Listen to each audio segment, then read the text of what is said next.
Conscious investor, you are going to absolutely love today's episode, but you're going to have to listen and see for yourself. Today, I'm featuring David Vernich, and he is absolutely so much fun to have a conversation with about developing passive income. He absolutely loved his job as a banker, but he was looking at his financial future and saying, like, how am I going to be able to afford, and not just afford, but have the lifestyle that I want during these later years of my life. And so he started playing around in real estate. And we're not talking about playing around. He figured it out. And not only did he figure it out, but he wrote an amazing book called Middle Class to Millionaire. I read this book in about 4 days. It was a phenomenal read, and I love how simple it was, but also he includes so many personal numbers in there. I mean, we're talking how much money he makes, what he would be making off Social Security, and he really breaks down real estate investing to make it so accessible. I know you're going to love this conversation because we're going to dive into so many of those tenets, and we're going to talk about your money scoreboard so that you can see where are you at with your passive income and what kind of lifestyle are you going to have when you're 60, 70, 80, and wow, people live longer, maybe even 90 or 100. So listen to the full episode because we've got a great, fun ending to this episode. And remember, if you enjoy it, make sure that you rate and review. All right, let's jump into this episode. If you're not conscious about your investment strategy, you won't end up where you want to be, not financially or as a human. On this show, we interview highly successful investors and share how they overcame limitations to become unstoppable forces of success. If you're ready to learn what it is to be a conscious investor so you can end up where you want, keep listening. David, I am absolutely excited to have you on the show. Welcome to The Conscious Investor. Thank you, Julie. I really appreciate your time and having me here today. Well, I appreciate your time. And not only Conscious Investor, not only is David showing up here, but if you're over on YouTube, you can actually say I'm holding up the real physical copy of his book, Middle Class to Millionaire. And it is absolutely phenomenal. I will leave a full review all about this book, okay? But I am going to give you a couple of highlights real fast, Conscious Investor. It's like 80 pages. And Conscious Investor, you know, I like books that fit in my hand or books that are thinner. And I just love how accessible this book is. I actually gifted it to a family member because it was so great and so simple to, just the concepts of investing. So linking that down in the show notes. Make sure you go and grab your copy. And even if you're an experienced investor like myself, I loved it. I felt like it was a great refresher so that I could, re-engage some of my family members or friends or even new investors, right? So it's always good to be reminded of simple, simple, simple. David, we were just talking off air about why you wrote this book. And I'm like, let's hit record. We have to let the Conscious Investor hear about this because you and I have a similar pain point, although my kids are younger than your guys. Yeah, I'm a slow learner too. So do you want me to just launch right into it? Yeah, well, if you wouldn't mind, because I have felt this. My son has said, I'm going to go into the military and then I'm going to go to college and then I'm going to work and then I'm going to become an investor. I'm like, yeah, so, you could, you can serve in the military. That's cool. I like serving your country. You could bypass all of this and just become an investor. Yes, parents, they want to help their kids. I mean, all the kids are asking and looking for hacks, except for when their parents give it to them. And then it's just like, I'm not going to listen to you. It's my parents, But what we were talking offline about was having 4 grown sons. And I made them play cash flow games with me. I actually would trick them and tell them that they had a girlfriend that they actually wanted to bring and meet us when they were older. They got to play cash flow with us. They got to kind of understand my mindset. And it was fun too. I mean, I wasn't like this, geeky dad that's like, okay, let's get out our pencils and do accounting because I consider that fun. It was more like, let's see if the light bulb comes on. And oddly, it came on with just about everybody. They actually saw us like, why aren't we being taught this in school? And I'm like, yeah, that's my whole point. But I had to find out the hard way through lots of trial and error for, getting my legs blown off on going through the minefield of starting businesses, even did a multi-level marketing thing once. And just was frustrated because at the age of 45, I kind of woke up and just said, this isn't working. What we're told as individuals, unless you're a highly, highly paid individual and still disciplined, because when you're highly paid, you need a lot of passive income to pay your highly paid, expenses that you're now getting used to living on. So on the cash flow game, nobody wanted to be the doctor because it took them forever to get out of the rat race. Yes. But everybody else is like, oh, I'll take the school janitor or school teacher or whatever, because it's easier to get out of the rat race. And that's kind of my philosophy was when I read that book. I said, this just makes perfect sense. Everyone kind of gets started. The biggest issue I had was, how does this work for me? I mean, I understand the concepts. I believe in the concepts. I see it working for other people, but I'm not the guy that likes to swing a hammer. I thought I'd like to learn how to find houses. And then I realized after I did one, I didn't even like that part of the equation. You didn't even like that part? No, I mean, you're a people person. I'm surprised. Well, it's more like I'm very efficient. So essentially I don't want to look through 100 houses to find 10 to put offers on to get 3 accepted for 1 to close. That to me is just a lot of brain damage. But I respect people that can do that. So I've quickly found out you don't have to do that. You can have wholesalers do that or whatever. So I kind of bypassed it. I said, good. But I was hoping that I was good at that because I knew I wasn't good at fixing up houses. And I knew I wasn't good at property management, nor did I want to learn it. So what was left, right? And so when I finally had the light bulb moment in my head, I wanted to smack myself with a brick because, it was my day job. My day job was a banker and I knew lots of other bankers. So the easiest part of the whole process was getting the money, which typically that's a lot of people's hardest thing. They're like, how do I get the money? And for me, it was spending 5 minutes thinking, who do I know that's a banker that knows me, that would give me $100,000 unsecured line of credit. And I made one phone call and bang, I got it. And I'm like, that was easy, because I didn't have the money. And that's what holds so many people back. I got a funny story about my son. One of my sons lives in Denver and he was home and my wife's like, all the other sons have shared a rental house with you. He's the only one. And I said, I know why he hasn't. He's going to say, I don't have the money. So she goes, well, press him. So I asked him, I said, so why don't you want to do a rental house? And he goes, well, I do, but I just don't have the money.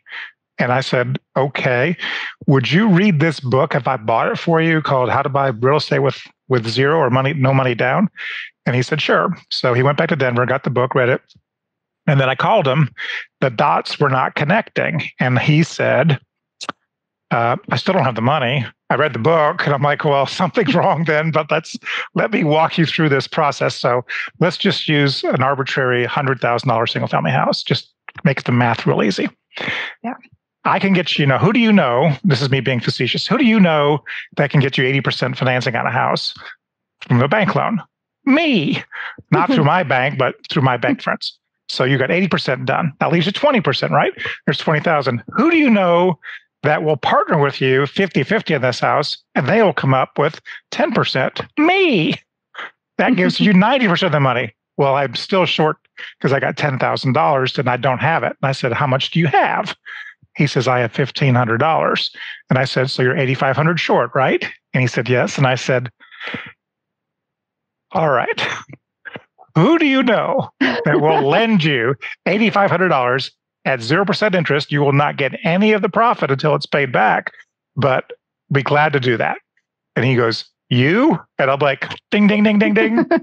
You can now get a rental house. And so it was one of those situations where, you literally had to spell it out to make it a no-brainer decision, which it was, but he's been waiting for years to figure out how am I going to come up with the money. And I kept telling him, I didn't have the money. I had a spouse that didn't work until later, 4 kids at home to feed, working full-time as a banker, someone who couldn't nail a nail on the wall straight. And it took me probably 10 years to figure out how do I get into real estate? Because I saw customers who were successfully doing this and retiring. I had a guy that left the Navy in the submarine field, had no didn't have two nickels to rub together, became a multi-millionaire in the period of 10 years and retired. And I'm like, something's wrong with this picture. I'm still slaving away, way ahead of you with the 401k and all that, but you blew past me with doing this real estate. So that's when then I started connecting the dots. It's so powerful. I want to point out, Conscious Investor, that when you're reading David's book, you're going to notice that he uses real numbers about his own personal life. And I want you to know that as you're talking about this, I was reflecting on, I love that you went through, okay, well, here are the figures. If I were to go, retire this way, and you're actually, showed us into your financial, like, okay, this is what my finances look like right now. And this is what is going to look like when I'm older. And you came to that clear conclusion of, this isn't going to be the lifestyle I want to lead. And I value that. I valued so much that the through line, you had tons of great through lines, but one of them was, I don't want to sacrifice quality of life right now because I want to be a penny pincher. You really got into that money mindset. And yet, I can't go spend everything. It's like that balance in how we're approaching our money. So I was curious, and I don't mean to take this in a different direction, but I'm going to follow curiosity. I'm pretty good at following curiosity. I am curious how it was when you shifted that money mindset. And you talk about it, you talk about your parents' money mindset, how it affected you, but I'd love to just kind of pull that apart. Well, I think all of us to some degree are influenced mostly by how our parents manage their finances. So I remember a funny story with my mom. We had 5 kids and she was a stay-at-home mom, and we were like ravenous, locusts eating all the food. And I know exactly how that feels because I had 4 sons. But essentially I would be, snacking all the time, and I'd go get an apple out of the fridge and I'd be munching on it, and she would like, David, you just had lunch. Why are you snacking? Do you know how much those apples cost? Well, don't ever ask a 6-year-old how much something costs, because I looked at it like $5, and it was probably a nickel back then. And she looked at me, it's like I just totally blew her out of the water. It's like I was calling my mom cheap because I thought, did I just eat $5? Because that's not much. And it's like, no. So we all get influenced by our parents, but they were very, very tight with money. My wife's parents were totally the opposite. They just never seemed to really be able to sock anything away and blah, blah, blah. So essentially we had 2, dichotomies to go back and forth on. And then there was the middle section. The middle section was, well, how do we want to do it? And to some extent, you kind of follow in those old patterns, like, well, this is how my parents did it, and this is how they budgeted. And this is, you always have those tug of wars when you first get married on what she's used to and versus what you're used to because of how you were raised. But slowly over time, one of the things I told my kids when they got married is like, look, I'll be the first to admit I'm not the best parents in the world. I mean, we did our best. Obviously, we didn't shirk our duties, but ultimately, the things that we did right, copy those things. The things that we did wrong, don't copy those things, And the things that probably we could have done better or we didn't explain to you well enough, you guys have to come up with your own style for your own families. And that's the same with the budget. Basically, you can slice and dice the pie any way you want it, but the money concept that neither one of the parents had was because of what they were raised by their parents, and their parents were the product of the Great Depression. So for them, debt was evil, never get in debt. And oddly enough, it's like, okay, well, that eliminates the real estate as an asset class because of the leverage. But if that works so well, then where's all your money? Because if you're not spending it on payments, then you should have a big stash of cash, which I know you don't have. So it's almost like if you look and kind of really dig underneath the layers of the onion, you realize, they're just parroting what they've been taught because schools don't teach this, and you have to kind of go out and figure it out for yourself. And it's a practical thing. Everybody needs to figure it out because everybody has to deal with money, expenses, budget, debt, and trying to accumulate enough to retire at some point if that's your goal. My goal is not to retire per se. My goal is to maintain the standard of living and increase it maintain, increase, and kind of look down the road and say, I've got 4 sons, I got 2 daughter-in-laws, I've got 3 grandsons and a granddaughter now, and I could just say, there could be a ton of expenses I don't know coming down the pike, but I want to have the capacity to be able to not be the stingy grandfather that says, no, I just need you to take care of me. We tell our kids this all the time. We're like, hey, we do what we do because we don't want to be a burden. Because think about, we were telling them, this is actually within the last month. Hey, I mean, you might be around our age when you have kids around your age, and we want you to be able to, do things with your family and not have a financial burden of mom and dad. We want to protect you guys, your financial future, quite a bit. And we want to I wonder if you share this sentiment. We're like, yeah, we just want to take everybody on vacation or fly them home if they live far away, which is more that's a likely thing this day and age. Like, well, let's just fly the young married couple home. They're figuring life out more than likely. We actually did that last year. So we turned 60 last year, and my wife and I, one of our bucket list things was we went to Greece for an entire month because it was both our birthdays and our anniversary. And I told my wife, I said, it's going to be fun if the kids want to come out. They're all grown now, but I said, I'll do this. I will pay for everything except for their flight here.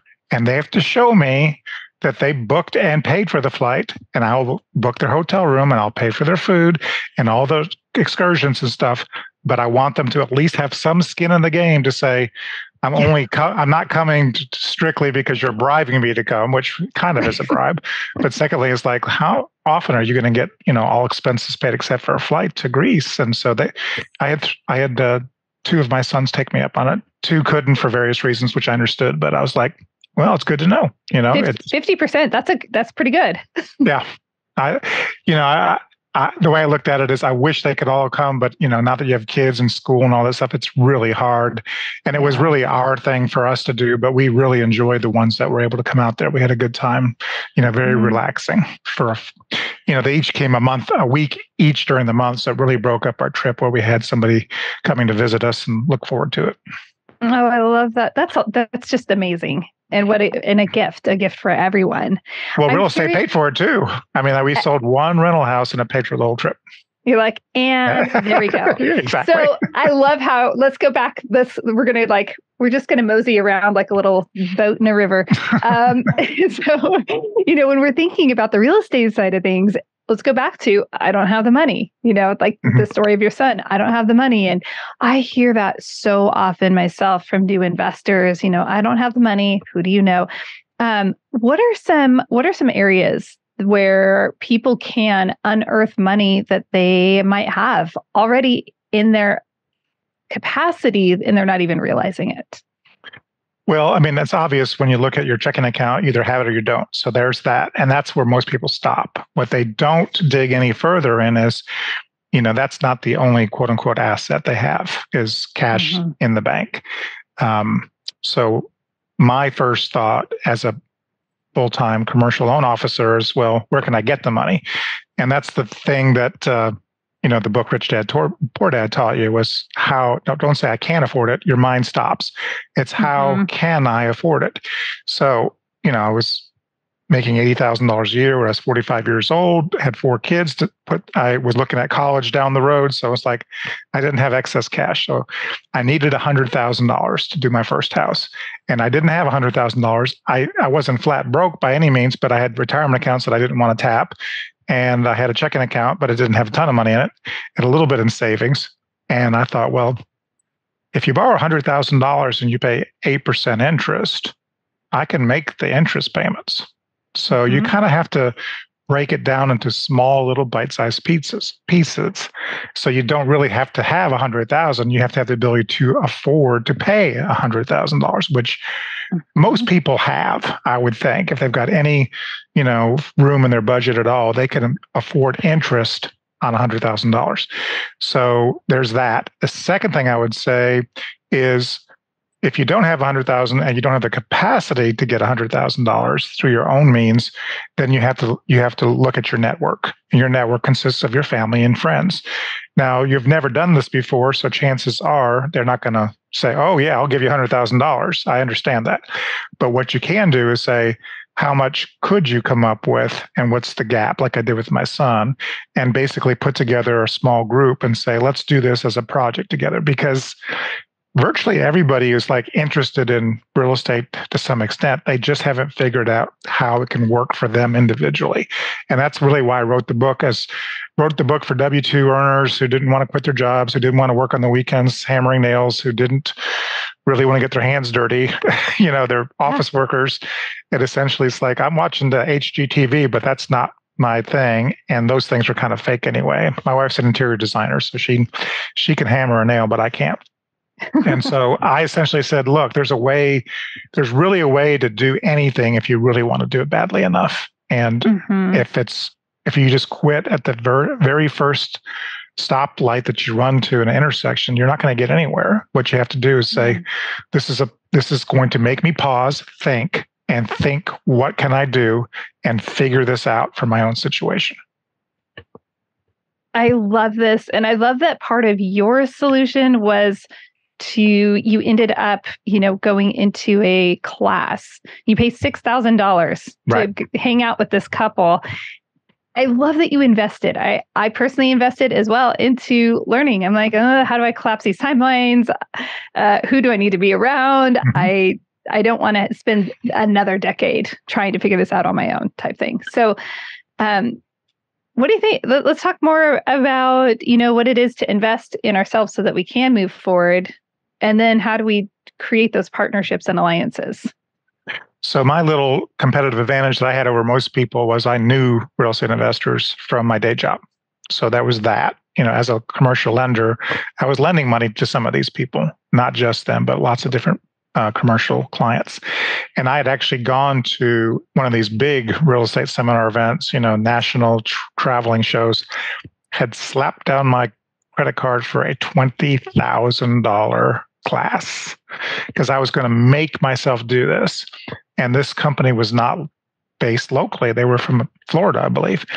And I got buyer's remorse big time when I left that because I was thinking. So you did do that? No.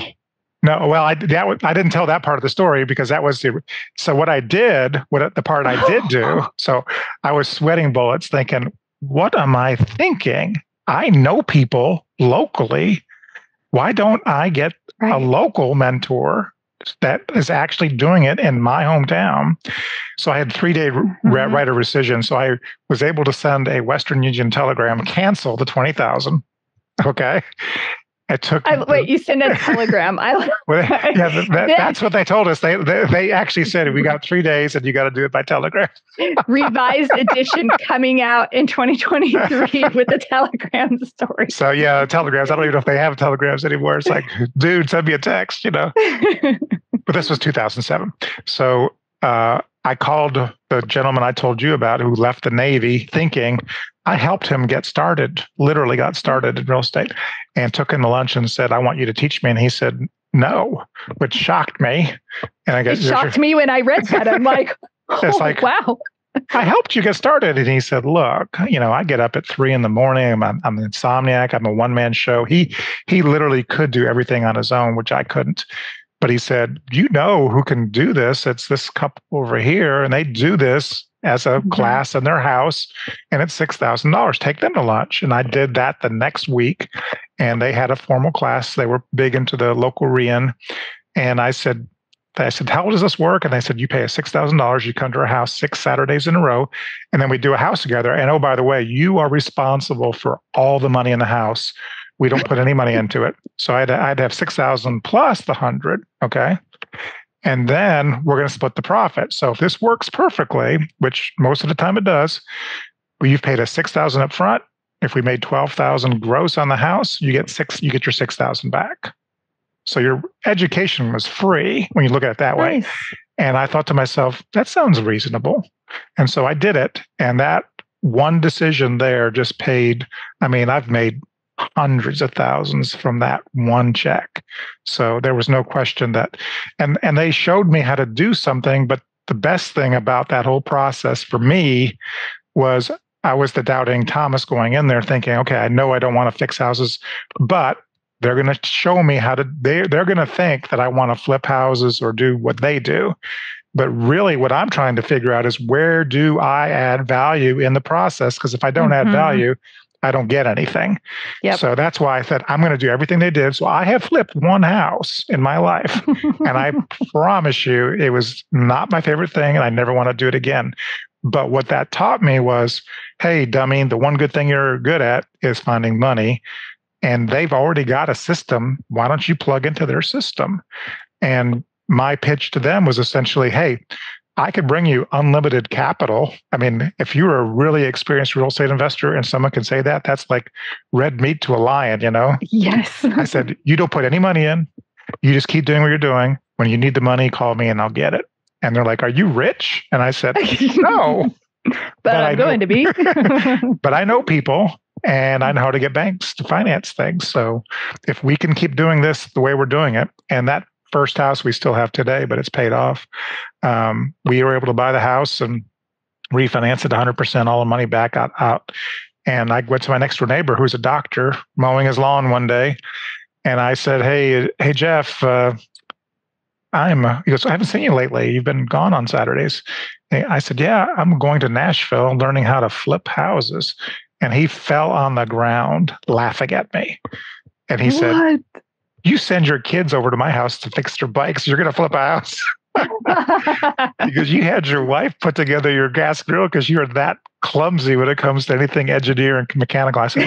I said, laugh all you want, but I'm not the guy fixing the house up. These people are, and they've been doing it for 14 years. They had 144 houses.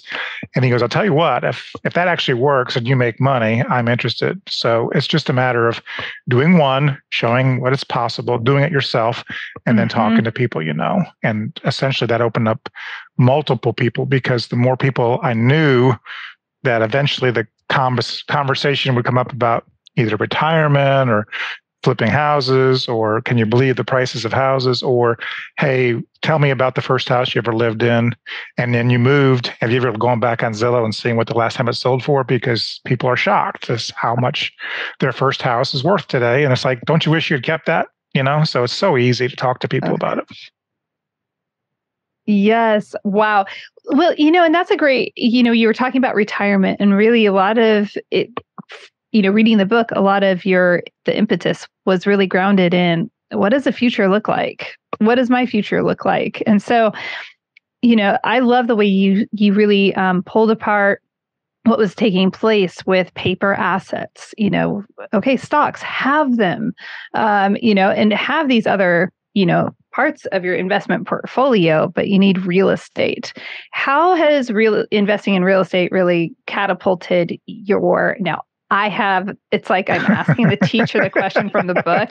I'm doing this for you, conscious investor. You haven't read the book yet. But, can you just share with the conscious investor, how real estate investing has shifted things for your life? Yeah, I mean, I kind of thought I was late to the party at 45. So I use a metaphor in the book about the money scoreboard. Essentially, we all have a 40-year working career, 10 years per quarter. And I was at 45, so it was half-time, basically. And, everybody's busy. I understand that. Everybody's doing the best they can. I understand that. But at some point, you really do need to sit down and do the math. And it's not really complicated math, but essentially it's, after 20 years of doing this, how close I am to, getting to the end result. The end result was, if I was making $80,000 a year in 2007, and I needed to generate $80,000 income to replace that, I needed $2 million in retirement. And you look at your retirement account and you're like, I don't even have half of that. And I may only have a quarter of that. And even then it's just like, no bet, the bets are off. You don't know if you're ever going to get there. So when people do the math, realize this isn't going to get me there. If I want to just sustain the standard of living I've got right now, because nobody wants to take a pay cut, and that's what they typically do in retirement. It's like, you only have to live on 80% of your pay. And I'm like, well, how about if I live on 200% of my former pay? Wouldn't that be nice? And then how about if I don't have to wait till I'm 67, which is my full retirement age? What if I want to retire and not work at 61, which I turned this month? So that's what was motivating me, not because I really didn't want to retire per se from working. I just wanted to have the option to do what I wanted to do when I wanted to do it.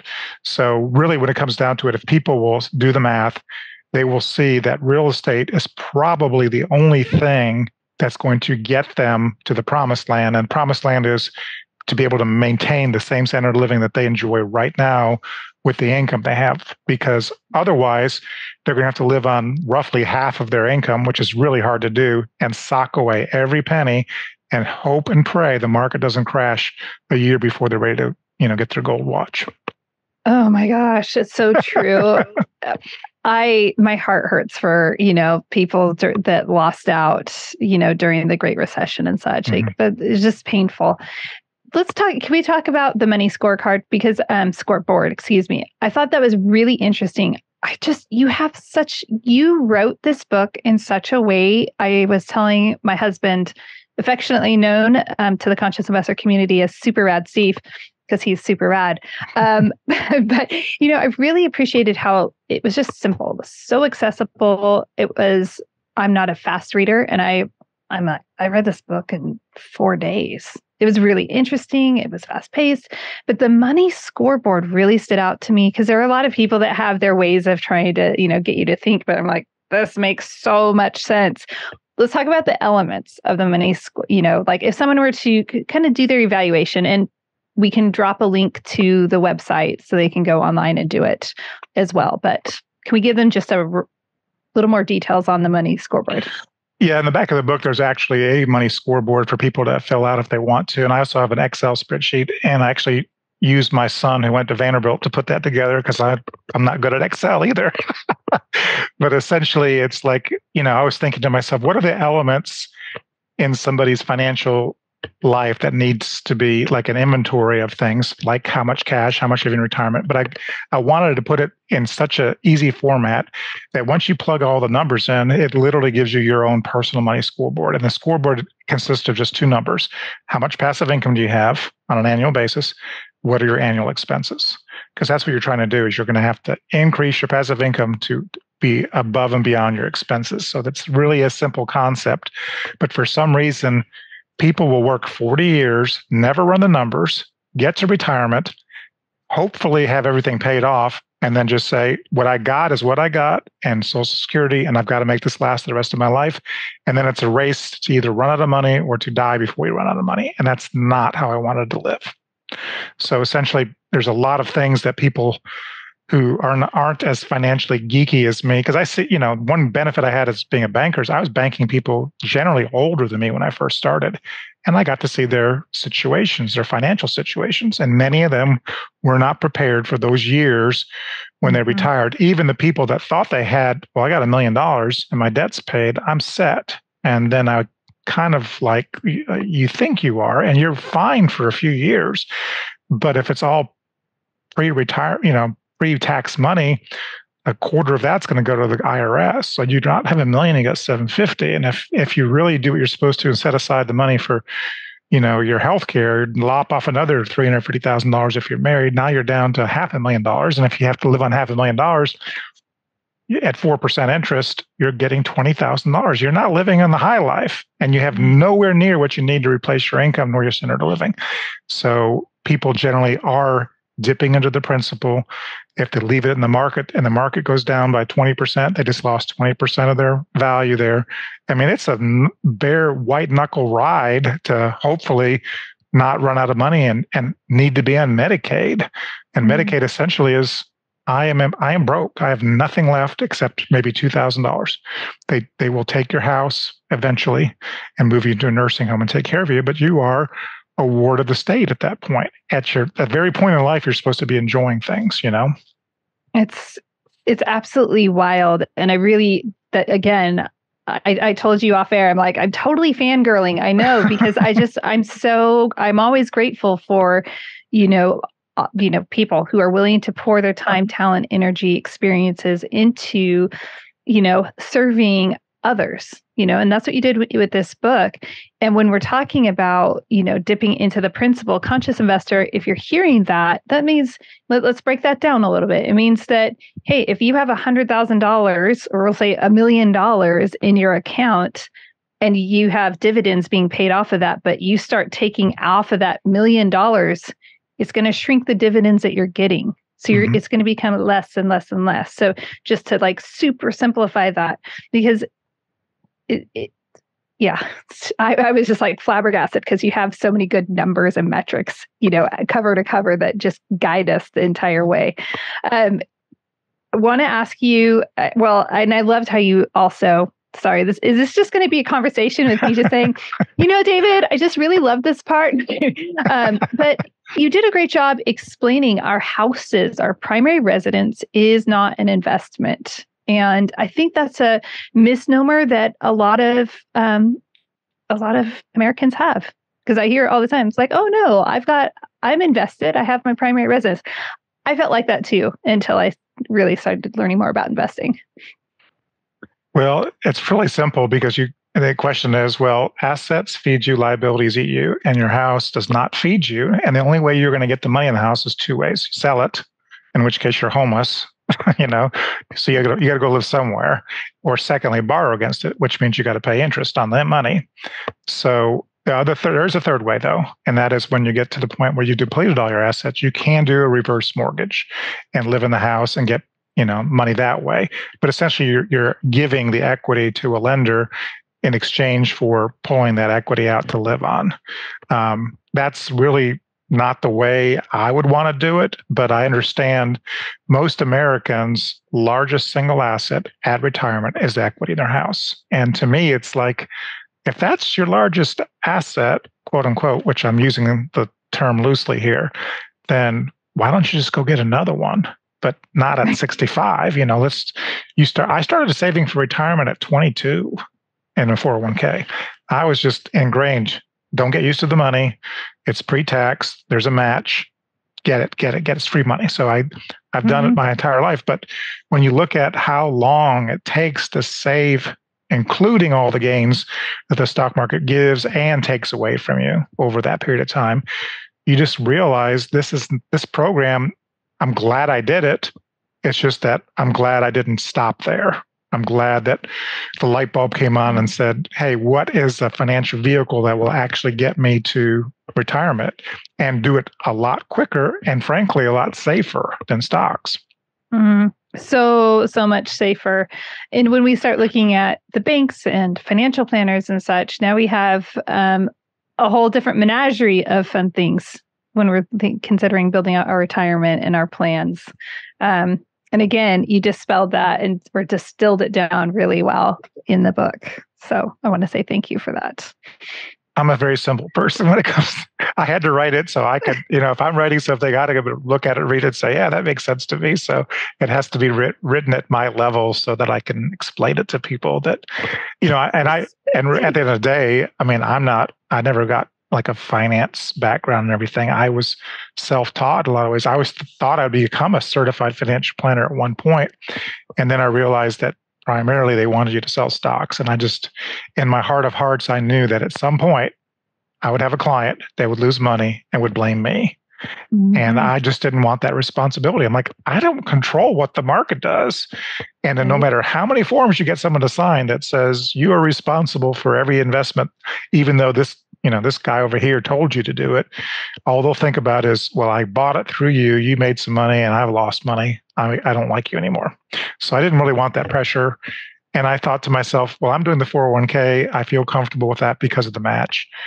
But ultimately it came down to, 2007, I knew the market was going to crash in housing. If anybody's seen The Big Short, I knew I wasn't Michael Berry that was betting billions of dollars that was going to happen. But I did say to myself, that motivated me to say, look, it's now or never. I'm 45. I've beat around the bush for 10 years. I've taken classes. I've read books. It's now or never, because this is a once probably in your career opportunity to get real estate for sale for pennies on the dollar. And so that helped motivate me even more. Now, if that ever happened again, I would take advantage of it. But now I've got a lot more capital, a lot more experience, and I could do a lot more than I could when I started back in 2007. And you can help a lot more people. Well, that's the other thing. It's like I try to tell people, if you want to go do this all by yourself, more power to you. But I look at it and say there's probably, and I'm being generous, I would say 10% of the population probably can do everything themselves. They want to, and I'm like, good. That's don't change. And there's 50% of the population that you could give them a free house and they still wouldn't run it correctly. It's almost like here's a free house. And they're like, well, I'm going to just let the rats, infest it. So they're not going to do anything because they're just not going to. Then there's 40% of the market. And that's really who I'm talking to. It's like people that, try to do the right thing, go to school, get a good job, all that stuff, save their money. But the financial world has changed. There is no longer pensions out there. I never had a pension my entire life. Social Security probably I read yesterday, 2032, so less than 10 years, there won't be enough payroll taxes coming in to pay 100% of the benefits. Now, there will still be taxes coming in, but some people might be looking at up to a 20% reduction. And these are people that have been retired for 20 years, by the way. So they're going to be asked to take a 20% reduction if something doesn't change. And then you got the 401k stock money, which will be depleted over time the longer you're alive. My father will be turning 91 in December. He never thought in a million years he would live past 75. And these are the things that, well, I hate to. Good news, bad news. Good news is you're going to celebrate your 91st birthday. The bad news is you're celebrating your 91st birthday. And you didn't really plan to live this long financially. So it's scary. And as you get older, you got more healthcare expenses. My mom, unfortunately, has the beginning stages of Alzheimer's. Luckily, my sister is living with them right now. But if we didn't have her, she would need to be in assisted living or memory care because she would not be able to live with just my father, who had a stroke 6 years ago. So these are real things that people don't want to face, but everybody gets older. Everybody gets sick. Yeah. Everybody dies eventually. And these are things you can plan for in advance, as morbid as it sounds. But what the last thing you don't want to do is say, well, it's not going to happen to me. Then it happens to you. You've dumped all this on your kids or your family or the government if they won't take care of you. Yeah, this is so true. I can just double down on the fact that when we need higher levels of care in our, as we get older and such, I mean, we just purchased an assisted living facility. And so I've been immersing myself in that asset class. And, it's... And it ain't cheap to live there. No, I mean, if you're paying less than $5,000, that might not be the quality of life that you are looking for. And if we are looking for memory care, I mean, if you're paying less than $8,000, I would be, like, I'm not sure about this place. Yes. And then, I mean, all of these things the dollars just add up so quickly because that's just the facility on top of all the other medical expenses and such. Right. So it bankrupts people. And that's, unfortunately, Medicaid essentially is, it's welfare for the elderly. And they take care, they'll literally take care of the government. If their family's unable to, and you're unable to, you spend on your assets. You can keep like a burial policy and maybe $2,000 cash.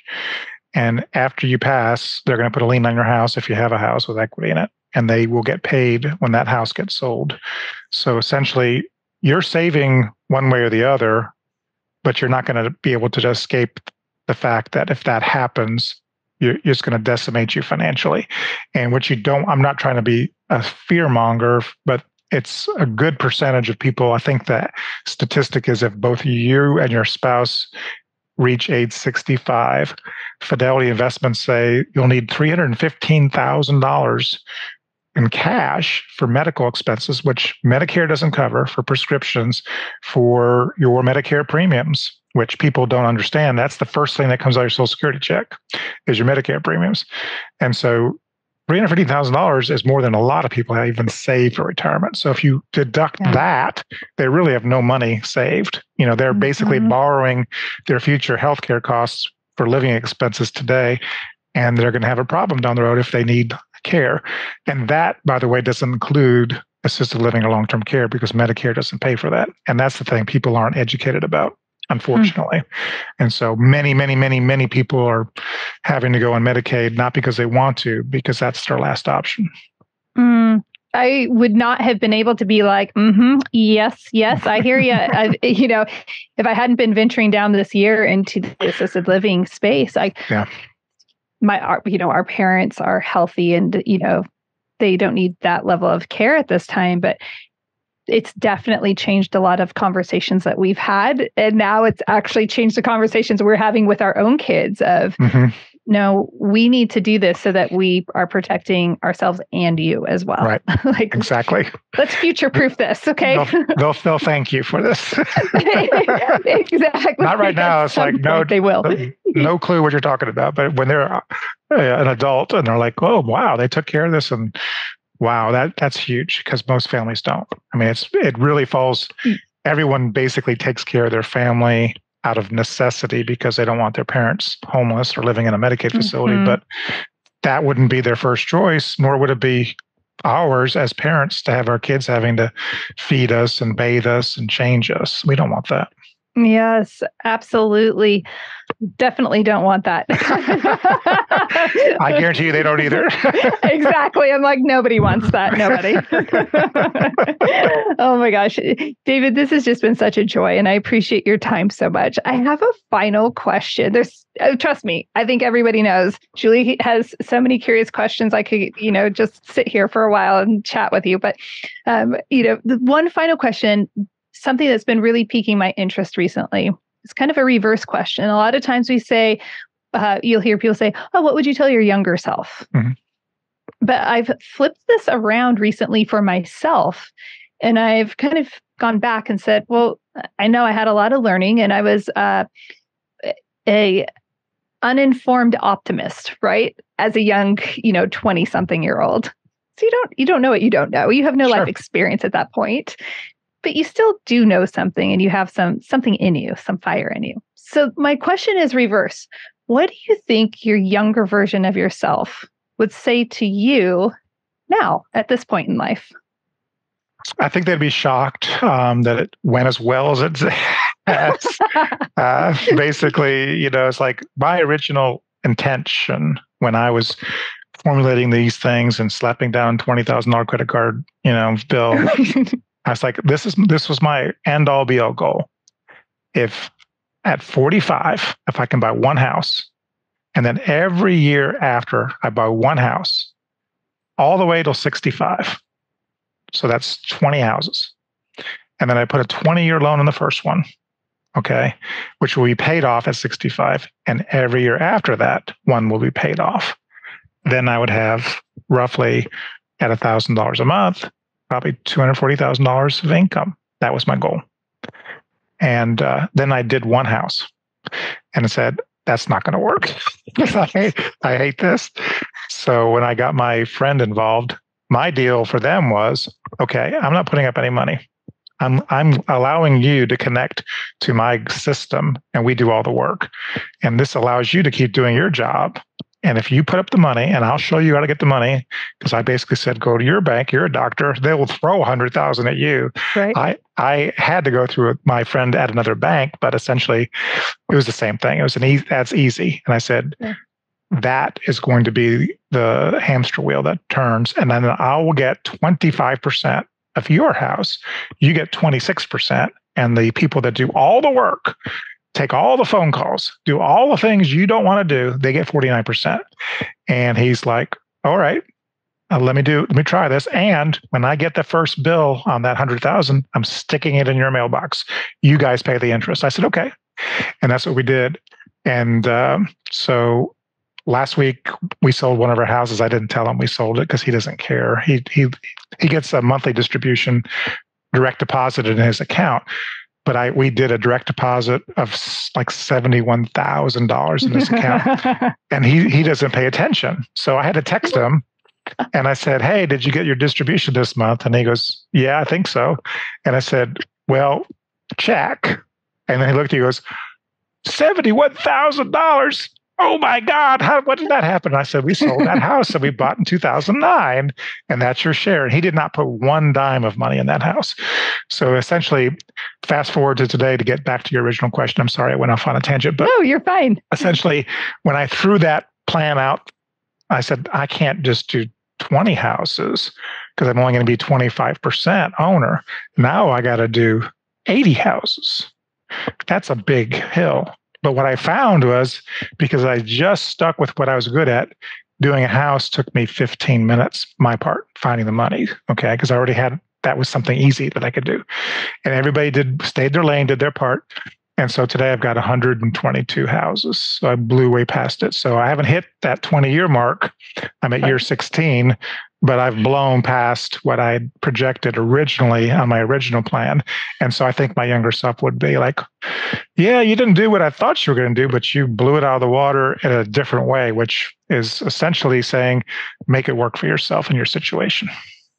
Oh, I like how you pulled it all together.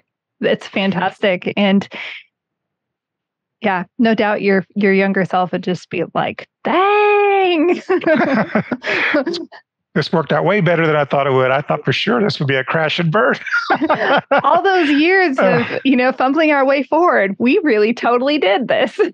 Well, I had experienced lots of things that didn't work prior to that. So, once you get to that point where everything that you've tried has not worked, and you finally get to that point where you dip your toe in the water expecting it, this is not going to work either. And then, hey, wait a second. I think this one's working. I think it's working. And it's growing. And it's like, this is actually working. And then you're like, wow, I guess if I hadn't gone through all the failures and just licked my wounds and said, get up and try again tomorrow, we wouldn't be having this conversation, obviously. That's so true.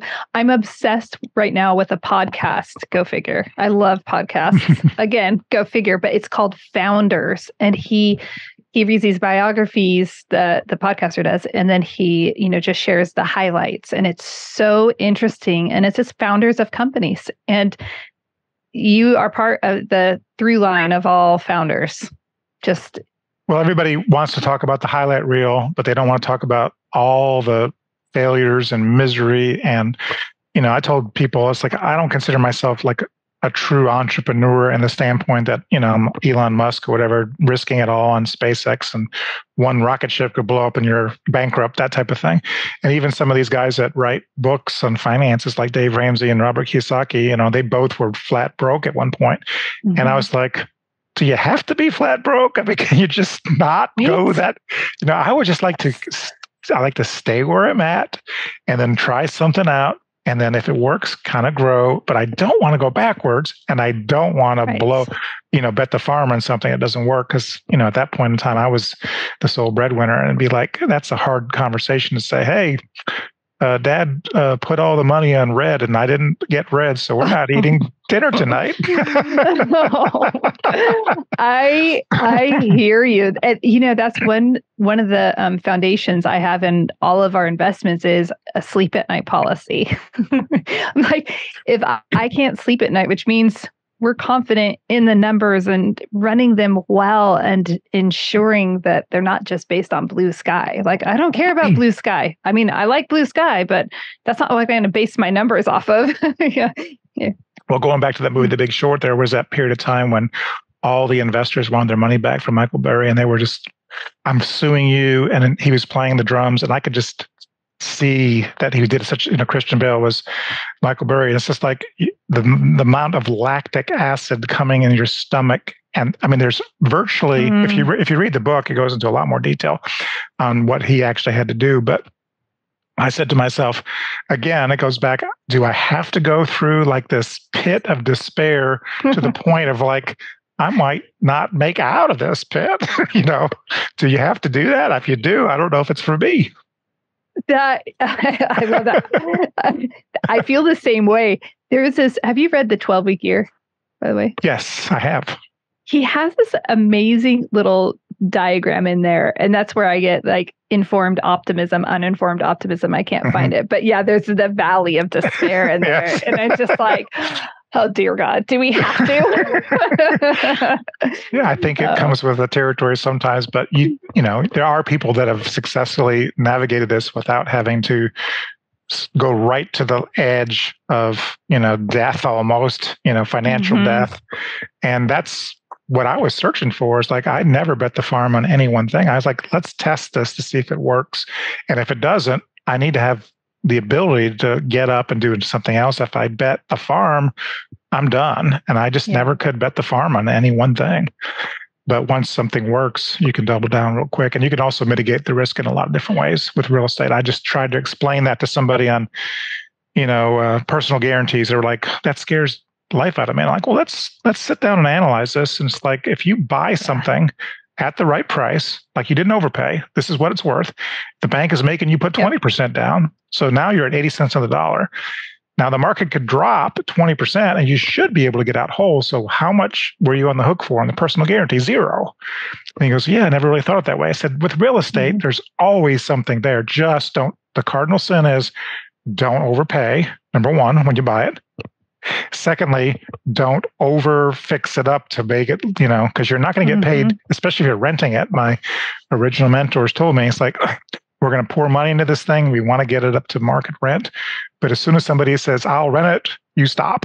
I mean, they're not going to pay you any more to put wallpaper up or make it look prettier. And they're going to bring their dog or their kids in there, and it's not going to look pretty after you're anyway. So you have to get over that. And just know that's how it is. Yeah. Oh my gosh. David, this has just been such a delight. Thank you so much. Now, the Conscious Investor is probably completely intrigued. And again, Conscious Investor, there will be a link in the show notes to David's book. Go pick up a copy. And, you know, you're just going to find it fun. You can already tell David's super fun. And his book is written in a very fun way as well. How can people connect up with you? Well, I'll do one better. They can get the book on Amazon, obviously, and it's on Audible too, but I'll give everybody a free copy. It'll be a PDF of the actual book. Okay. But I will email you a free copy if you'll just hook up with me on LinkedIn. And I'm the only David Vernich in the country in Nashville, Tennessee. So if you can't find me, and my book will be on the LinkedIn page too, but just say, hey, you told me, I heard about you on the podcast. I want the free book. And I'll just ask you, send me your email and I'll shoot it over to you. So there you go. There are no excuses, Conscious Investor. You can have it for free, or you can go and support him. And I can knock my mic over. Support him on Amazon, which, you know what? It's like $10. So I like books. So either way, add this to your library. It's fun. It's a quick read. It will just be a great refresher for a lot of you. And it will just be that impetus, because there are some of you that are just sitting on that sideline right now that are making the excuses. And this will just give you that last little push. Conscious Investor, I appreciate you. You know, if you have enjoyed this episode, please remember to share it with somebody and leave an honest rating and review, because it helps everybody out. Until next time, live big, love bigger, and do great things. What's the big deal about investing in apartments? Why is it better than investing in a slew of single-family homes? I've compiled a lot of information on why investing in a multifamily, also known as apartments, will help you reach your investment goals. Head over to 3keysinvestments.com and download the Why Invest in Multifamily guide today.